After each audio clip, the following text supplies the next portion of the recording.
உசுரே நீதானே நீதானே ராயன் படத்தோட ட்ரெய்லர் கடைசியா வந்துருச்சு. இந்த சாங்ஸ் பக்கா பயங்கரமா இருக்கு. ஒவ்வொரு சாங்கும் அவ்வளோ சூப்பரா இருக்கு. ஃபர்ஸ்ட் இந்த அடங்காத அசுரன் அது பீக்கு. அங்க தனுஷோட அந்த லிரிக்ஸ் முடிஞ்ச அப்புறம் சல்மான் சார் அந்த லிரிக்ஸ் ஸ்டார்ட் ஆகும்போது ஃபுல் கூஸ் பம்ப்ஸ். அந்த சாங் தான் அப்படி இருக்குன்னா, அதுக்கப்புறம் இந்த வாட்டர் பேக்கெட் அந்த சாங்கும் செம்மையா இருக்கு. அது ஒரு வித்தியாசமா இருக்குங்க. ஸ்வேதா மோகன் அவங்க வந்துட்டு வாவாத்தி சாங் பாடினப்ப வந்துட்டு ஒரு மெலடியா அவ்வளோ சூப்பரா இருந்துச்சு. அவங்கள கானா வைப்ல பாடும்போது வந்துட்டு இன்னும் ஒரு ஃப்ரெஷ்ஷாவும் இருக்கு, செம்ம சூப்பராவும் இருக்கு. அப்புறம் அந்த ஓடாத ஓடாத அது ஏடிகே பண்ணியிருந்தார். ஏடிகே பிரிச்சுட்டாரு. அவருக்கு ஏற்கனவே அவரோட சிங்கிங்க்கு வந்துட்டு பயங்கரமான ஃபேன். அவர் பேரை நான் அந்த ஆல்பம்ல பார்த்த உடனே ரைட்டு அங்க பண்ண போறாருன்னு நினைச்சேன். உண்மையிலேயே சூப்பரா இருந்துச்சு. அப்புறம் இந்த ஹோராயா மெலடியா வருது. பட் அது ஒரு மாரி எப்படின்னா, ராயன பார்த்து வந்துட்டு எப்படி சொல்றது? ஒரு மெலோடி பிளஸ் அந்த இது மாரிங்க. வா வீரான்னு சொல்லிட்டு மாவீரன் ஒரு சாங் வருது தெரியுமா? அந்த ஒரு டைப்ல இருக்கு அது. நல்லா இருக்கு. அதோட டியூனே சூப்பரா இருக்கு. சாங்ஸ் தான் இப்படி இருக்கு. ட்ரெய்லர் வரப்போது. இன்னைக்கு 6 மணிக்கு ட்ரெய்லர் ரிலீஸ் ஆனுச்சு. இந்தியன் 2ல வாங்குன அடிக்கு அப்புறம் சரி இந்த படம் வந்து இந்த படம் தான் இந்த படத்து மேல தான் ஒரு நம்பிக்கை இருக்கு. இது மேலேயே டெட்பூல் அண்ட் வூல்வரின் மேல தான் எனக்கு நம்பிக்கை இருக்கு. ஃபர்ஸ்ட் எனக்கு வந்துட்டு ராயன் ரிவ்யூ வந்துட்டு கொஞ்சம் லேட்டா தான் வரும் நம்ம சேனல்ல. ஏன்னா டெட்பூல் அண்ட் வூல்வரின் தான் ஃபர்ஸ்ட் பார்ப்பேன். ஹாலிவுட் படத்துக்கு நம்ம ரிவ்யூலாம் பண்ண போறது கிடையாது. நான் பண்ண வேணாம்னு தான் நினைச்சிட்டு இருக்கேன். நம்ம மேக்ஸிமம் இந்த இந்தியன் சினிமா கிட்ட மட்டுமே பார்த்துக்கலாம். ஹாலிவுட் படத்துக்கு நம்ம சேனல்ல வீடியோ வராது. பட் நான் ஆஸ் அ மாவா ஃபேனா நான் போயிட்டு வந்துருவேன் அந்த படத்துக்கு. ஸோ வெள்ளிக்கிழமை. ஸோ சண்டே தான் நான் ராயன் படம் பார்ப்பேன். ஸோ மண்டே வந்துட்டு இந்த வீடியோ வரும்னு வச்சுக்கோங்களேன், ராயன் ரிவ்யூ. ஸோ இப்போதைக்கு எனக்கு அந்த 2 படம் தான் எனக்கு நம்பிக்கையே இருக்கு. இந்த மாசத்துல அந்த 2 படம் தான் என்ன காப்பாத்தணும். என்ன ஆக போகுதுன்னு தெரியல. பொறுத்திருந்து பார்ப்போம். இப்போதைக்கு இந்த ட்ரெய்லர் ரிலீஸ் ஆயிருக்கு. 1 minute 50 seconds ட்ரெய்லர். நான் வந்துட்டு எதிர்பார்த்தேன். கொஞ்சம் லென்த்தாவே இருக்கும். ஸ்டோரி ரிவீல்லாம் பண்ணுவாங்கன்னு சொல்லிட்டு. பெருசா அவங்க பிளாட்டே ரிவீல் பண்ணாம தான் இந்த ட்ரெய்லர் பண்ணியிருக்காங்க. என்னன்னா ஒரு 4 டயலாக்ஸ் வருது. அப்புறம் ஆக்ஷன் சீக்வன்ஸ். ஆக்ஷன் சீக்வன்ஸுமே வந்துட்டு பயங்கர பெரிய ஆக்ஷன் சீக்வன்ஸே அவங்க காட்டல. காமிச்சது ரொம்ப கம்மியான ஆக்ஷன் சீக்வன்ஸ் தான். முடிஞ்ச அளவுக்கு வந்துட்டு எதையுமே ட்ரெய்லர்ல பெருசா காட்டாம படத்துல வந்து ஒரு சர்ப்ரைஸா ஏதாவது வச்சிருப்பாங்கன்னு நினைக்கிறேன். சரி, இப்போ இந்த ட்ரெய்லர்ல என்ன காமிச்சிருக்காங்கன்னு சொல்லிட்டு பேசிக்கா பார்த்துடலாம். ஸோ ஃபர்ஸ்ட் வந்துட்டு என்னன்னா, பிளாட் வந்துட்டு பெருசா அவங்க ரிவீல் பண்ணல. பட் ஒரு சில டயலாக்ஸ் வச்சிருக்காங்க. ஃபர்ஸ்ட் நான் கேரக்டர்ஸ் சொல்லிடுறேன். யார் யார் என்னென்னு சொல்லிட்டு. ராயன் ஆப்வியஸ்லி தனுஷ் அவர் வந்துட்டு ஹீரோ. அவருக்கு வந்துட்டு 2 தம்பிங்க, 1 தங்கச்சிங்கிற மாதிரி சொல்றாங்க. தம்பிங்க வந்துட்டு காளிதாஸ் ஜெயராம் ஒருத்தவங்க ப்ளே பண்ணியிருக்காரு. ஒரு தம்பி ப்ளே பண்ணியிருக்காரு. சந்தீப் கிஷன் ஒரு தம்பியா ப்ளே பண்ணியிருக்காங்க. அப்புறம் துஷாரா விஜயன் அவங்க வந்துட்டு ஒரு தங்கச்சியா ப்ளே பண்ணியிருக்காங்க. ஸோ இது இவங்களுடைய ஃபேமிலி. இதுல வந்துட்டு எனக்கு 2 ஆப்ஷன் இருக்கு. செல்வராகவன் கேரக்டர் வந்துட்டு ஒண்ணு அப்பாவா இருக்கணும், இல்லைன்னா அண்ணனா இருக்கணும். இந்த ட்ரெய்லர்ல நீங்க பாத்தீங்கன்னாலே தெரியும். ஏஜ் டிஃபரன்ஸ்ங்கிறது இருக்குல்ல. அந்த ஃபிளாஷ்பேக் சீக்வன்ஸ்ல பாத்தீங்கன்னா, செல்வராகவனோட இந்த லுக்க பாத்தீங்கன்னா, ஒரு அப்பாங்கிற மாதிரிலாம் அந்த அளவுக்கு இல்ல. ஒரு 30 வயசு ஆளுங்கிற மாதிரி தான் இருக்கு.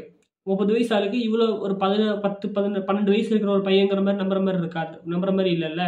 மேபி தத்தெடுக்கப்பட்ட பசங்களா இருக்கலாம். செல்வராகவன் வந்துட்டு ஒரு ஸ்டெப் ஃபாதரா இருக்கலாம். அப்படி இல்லைன்னா அண்ணனா இருக்கலாம். அப்படியே அண்ணனா இருந்தாலுமே ஒரிஜினல் அண்ணனா இருக்குமான்னு கேட்டா எனக்கு தெரியல. ஏன்னா ஒரு ஷார்ட்லயே காமிச்சிருப்பாங்க. அந்த கடைசியில வரும். அந்த ரஹ்மான் சார் அந்த வாய்ஸ் வரும்போது ஒரு சீன் வரும். கை குழந்தையோட ராயன் கேரக்டர் ஓடுற மாதிரி, பின்னாடி மீதி இருக்கிற 2 தம்பியும் ஓடுற மாதிரி. உங்க ஃபேமிலிக்கு ஏதோ ஒரு தப்பான ஒரு விஷயம் நடந்திருக்கு. அதுக்கப்புறம் அவங்க ஓடுற மாதிரி தெரியுது. இவங்க அனாதையானதுக்கு அப்புறமா செல்வராகவன் கேரக்டர் வந்துட்டு இவங்களை பாத்துக்கிற மாதிரி இருக்கலாம். ஒண்ணு ஸ்டெப் ஃபாதரா இருக்கலாம், இல்லைன்னா அண்ணனா இருக்கலாம். என்னன்னு சொல்லிட்டு பொறுத்திருந்து பார்ப்போம். அந்த பக்கம் நம்ம எஸ்.ஜே. சூர்யா காமிச்சிருக்காங்க. அதுக்கப்புறம் சரவணன் அவரை வந்துட்டு காமிச்சிருக்காங்க. சரவணனுக்கும் எஸ்.ஜே. சூர்யாவுக்கும் தான் கனெக்ஷன் இருக்குங்கிற மாதிரி சொல்றாங்க. பட் எனக்கு கிளியரா தெரியல. மேபி அவங்க 2 பேரும் சேர்ந்து ஒரு வில்லன்ஸா இருக்கலாம். இல்ல 2 பேரும் வேற வேற சைடுல வில்லன்ஸாவும் இருக்கலாம். அப்புறம் பிரகாஷ் ராஜ் வந்துட்டு ஒரு போலீஸ் கேரக்டர்னு நினைக்கிறேன். அவர் வந்துட்டு ஒரு டேபிள்ல உட்காந்துருக்காரு. பார்க்கறதுக்கு போலீஸ் மாதிரி தான் தெரியுது. அது என்னங்கிறத நான் பொறுத்திருந்து பார்க்கலாம். பிளாட்டை பொறுத்த வரைக்கும் வந்துட்டு சொல்லிக்கிற டயலாக்ஸ் வச்சு எந்த அளவுக்கு நான் டிகோட் பண்ண முடியும்னு சொல்லிட்டு பார்க்குறேன். டயலாக்ஸை பொறுத்த வரைக்கும் அப்புறம் இந்த படத்துல வந்துட்டு ஃபிளாஷ்பேக் சீக்வன்ஸ் பிளாக் அண்ட் ஒயிட்ல இருக்க போகுதுன்னு சொல்லிட்டு ஒரு 1 மாசம் முன்னாடியே ஒரு நியூஸ் வந்துச்சு. அது இந்த ட்ரெய்லர் பார்க்கும்போது தெரிஞ்சு. ஃபிளாஷ்பேக் சீக்வன்ஸ் காமிக்கும்போது அது பிளாக் அண்ட் ஒயிட்ல இருந்துச்சு. படத்துல ஃபிளாஷ்பேக் சீக்வன்ஸ் பிளாக் அண்ட் ஒயிட்ல தான் இருக்கும் போல இருக்கு. அதுல செல்வராகவன் என்ன சொல்றாருன்னா, காட்டுல ஆபத்தான மிருகம் எது அப்படின்னு சொல்லி கேட்கிறாரு. அப்ப வந்துட்டு ராயன் அந்த கேரக்டர் வந்துட்டு சிங்கம் தானே அப்படின்னு சொல்லும் போது, இல்ல சிங்கமும் சிறுத்தை இதெல்லாமே ஸ்ட்ராங்கான அனிமல்ஸ். ஆனா ஆபத்தானது வந்துட்டு ஓநாய் தான். ஏன்னா சிங்கத்துக்கும் ஓநாய்க்கும் வந்துட்டு ஃபேஸ் ஆஃப் வச்சா ஈஸியா சிங்கம் வந்துட்டு ஓநாயை அடிச்சிரும். ஆனா ஓநாய் வந்துட்டு தந்திரம் செய்யக்கூடியது. அது ஒரு தந்திரம் பண்ணி கூட்டத்தோட வந்து சிங்கத்தை அட்டாக் பண்ணா சிங்கத்தை ஈஸியா ஓநாய் கூட்டம் அடிச்சிரும் அப்படிங்கிற மாதிரி சொல்லியிருப்பாரு. ஸோ அந்த கதையிலேயே கனெக்ட் பண்ற மாதிரி தான் தெரியுது. ஸோ ராயன் கேரக்டர் அந்த சிங்கமாகவும் ஓநாய் கேரக்டர் மேபி எஸ்.ஜே. சூர்யா கேரக்டரா இருக்கலாம். அவர் சுத்தி ஒரு கூட்டங்கிற மாதிரி படத்துல காட்டுவாங்கன்னு சொல்லிட்டு நினைக்கிறேன். அதெல்லாம் நம்ம பொறுத்திருந்து தான் பார்க்கணும்.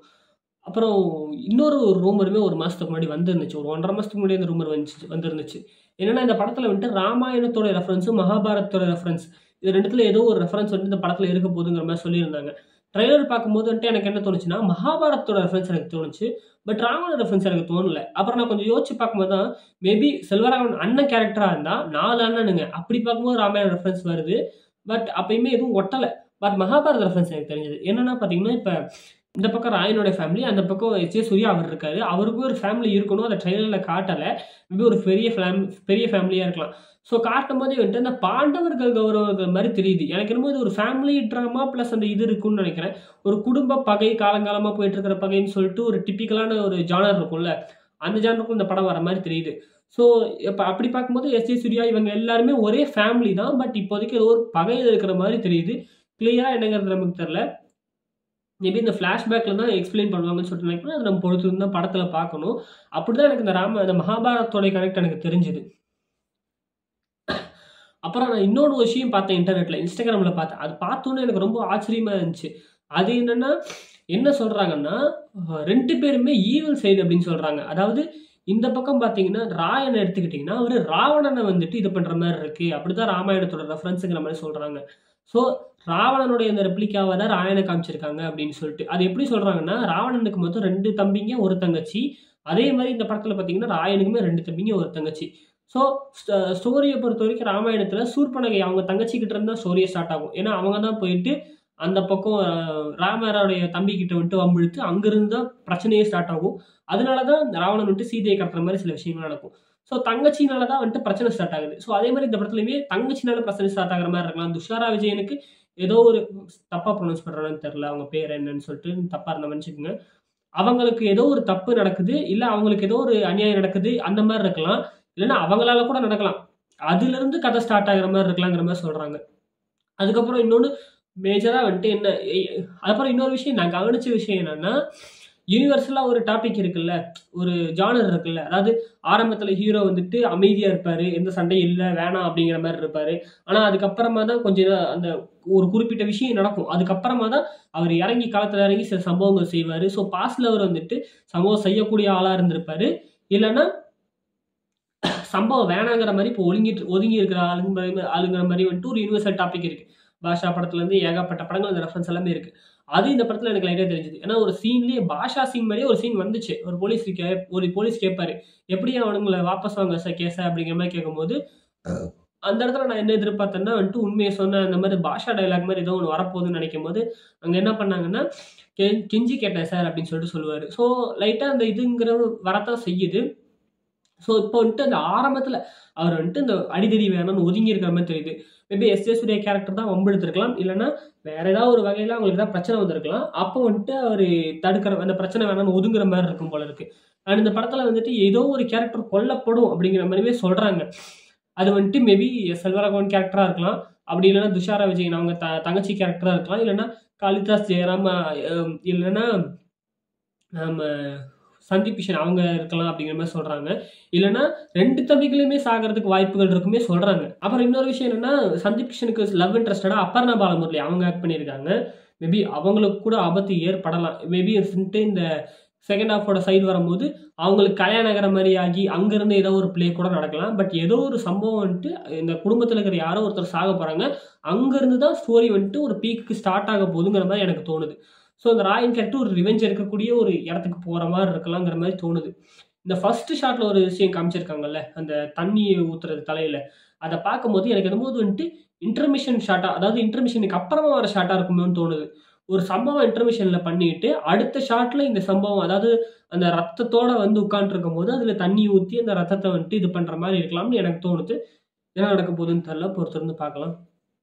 பெருசா இவங்க ஸ்டோரி ரிவீல் பண்ணலனாலுமே, எனக்கு தெரிஞ்சு ஏதாவது ஒரு சில விஷயங்கள் இன்டர்நெட்லேருந்து கலெக்ட் பண்ணி, இல்ல எனக்கும் தெரிஞ்சத வந்துட்டு சொல்லியிருக்கேன். படம் எப்படி இருக்க போகுதுன்னு சுத்தமா ஐடியாவே இல்லங்க. பட் நல்ல படமா இருக்கணும். ஏன்னா, வாங்குன அடி அப்படி. ஒரு நல்ல படத்துக்கு தான் எதிர்பார்த்துக்கிட்டு இருக்கோம். நல்ல படமா இருந்தாகணும். இருக்கும்னு நம்புறேன். பொறுத்திருந்து பார்ப்போம். சார் நீங்க இந்த ராயன் ட்ரெய்லர பார்த்தீங்களா இல்லையா? உங்க வந்துட்டு இந்த ட்ரெய்லர் பார்க்கும்போது என்ன தோணுச்சு? உங்களுக்கு ஏதாவது இந்த கதைய பத்தி ஏதாவது உங்களுக்கு தெரியுதா? இல்ல வேற ஏதாவது ஹிடன் எலிமெண்ட்ஸ் ஏதாவது கண்டுபிடிச்சிருந்தீங்கன்னா, அத வந்துட்டு கமெண்ட்ல சொல்லுங்க. So like, share and subscribe. நான் உங்களை வந்துட்டு இன்னொரு வீடியோல இருந்து பார்க்குறேன். ஸோ அதோட நம்ம சேனலை சப்ஸ்கிரைப் பண்ணலாம், சப்ஸ்கிரைப் பண்ணி வச்சுக்கோங்க. ஸோ இப்போதைக்கு வந்துட்டு நிறைய பேர் பார்க்குறீங்க, ஆயிரக்கணக்கில் வியூஸ் போகுது. பட் வந்துட்டு யாருமே சப்ஸ்கிரைப் பண்ணுறதில்ல. நமக்கு சப்ஸ்கிரைப் பண்ணுறது தான் முக்கியம். அதுதான் நம்ம சேனலில் வந்துட்டு பூஸ்ட் பண்ணணும். அப்போ தான் நம்ம சேனல் சஜஷன்ஸ் நிறைய பக்கம் போகும். நிறைய பேத்துக்கு நம்ம வீடியோஸ் வந்துட்டு எக்ஸ்ப்ளோர் ஆகும். ஸோ பார்க்குறவங்க தயவு செஞ்சு சப்ஸ்கிரைப் பண்ணுங்கள். அண்ட் ஆல்சோ லைக் பண்ணுங்கள். ஏன்னா லைக் பண்ணீங்க அப்படின்னா தான் அல்காரிதம் என்ன பண்ணுன்னா, இந்த வீடியோ வந்துட்டு லைக்ஸ் நிறையா வருது, அதனால இதை மற்றவங்களுக்கு நம்ம வந்துட்டு இது பண்ணலாம். சினி பற்றி பார்க்குற மற்றவங்களுக்கு நம்ம சேனலை வந்துட்டு சஜஸ்ட் பண்ணும் அல்காரிதம். அதனால உங்களால் முடிஞ்ச அந்த ஒரு லைக் பட்டனை டப்புன்னு ஒரு தட்டு தட்டினீங்கன்னா அது எனக்கு ஒரு இதாக இருக்கும், என்னுடைய சேனலுக்கு ஒரு பூஸ்ட்டாக இருக்கும். ஒரு அப்கமிங் கிரியேட்டர் சப்போர்ட் பண்ணணும்னு நினச்சிங்கன்னா அந்த லைக்கை தட்டி இது உங்களுடைய இதை காமிங்க. ஸோ இந்த படத்தை பற்றி நீங்கள் என்ன நினைக்கிறீங்க அப்படிங்கிறத வந்துட்டு கமெண்ட்டில் சொல்லுங்கள். உங்களை என்னோட இருந்து பார்க்குறது வரைக்கும் bye from mister smart Siddharth.